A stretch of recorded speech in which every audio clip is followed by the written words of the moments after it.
What are your views on the Snowden affair and the NSA's global surveillance programs? My own opinion is that Snowden should be honored. He was doing what every citizen ought to do. He was telling Americans what the government is doing. That's what's supposed to happen. Governments, as I mentioned before, always plead security, no matter what's going on. The reflexive defense is security. But anyone who's looked at, first of all, you take a look at what he exposed, at least anything that's been published, is not any kind of a threat to security, with one exception, the security of the government from its own population. And in fact, if you look at anyone who's spent any time poring through declassified records, I have, I'm sure many of you have, you find that overwhelmingly the security is the security of the state from its own population. And that's why things have to be kept secret. There are some cases where there's authentic security concerns, but they're pretty limited.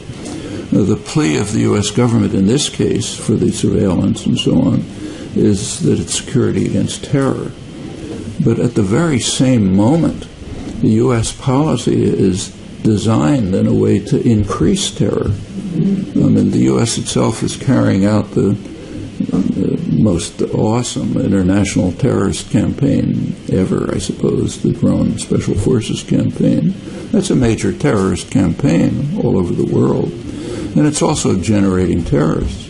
And you can read that and hear that from the highest sources, General McChrystal, scholars, and so on. Of course, the drone campaign is creating potential terrorists. And you can easily understand why. If you're walking through the streets of Geneva and you don't know whether 5 minutes from now there's going to be an explosion across the street that's run a couple thousand miles away and it'll blow away some people and whoever else happens to be around, you're terrorized. And you don't like it. And you may decide to react. And that's happening all over the regions that are subjected to the Obama terror campaign. So you can't seriously, on the one hand, be not only carrying out massive terror, but even generating potential terrorists against yourself and claim that we have to have massive surveillance to protect ourselves against terror. That's a joke. Should be headlines. But then comes the interesting question of extradition. The U.S. has just announced again that they're going to punish anybody who refuses to extradite Snowden. At the same time, the U.S. is one of the leaders in refusing extradition. Bolivia is an interesting case. The U.S. wanted to, impose pressure at least to try to, how much pressure we don't know, but pressure to try to block the Bolivian plane because they want Snowden extradited. And for years, Bolivia has been trying to extradite from the United States the former president, who's already indicted in Bolivia for all sorts of crimes.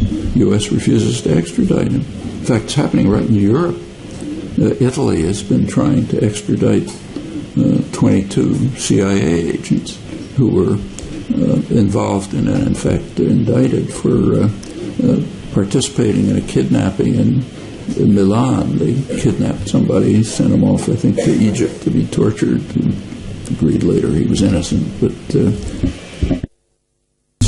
extradite the people involved, the U.S. of course refuses. And there's case after case like this. I don't want to waste your time on it, but there are a lot of cases where the U.S. just refuses. In fact, one of the most striking cases is Latin America. Again, not just Bolivia.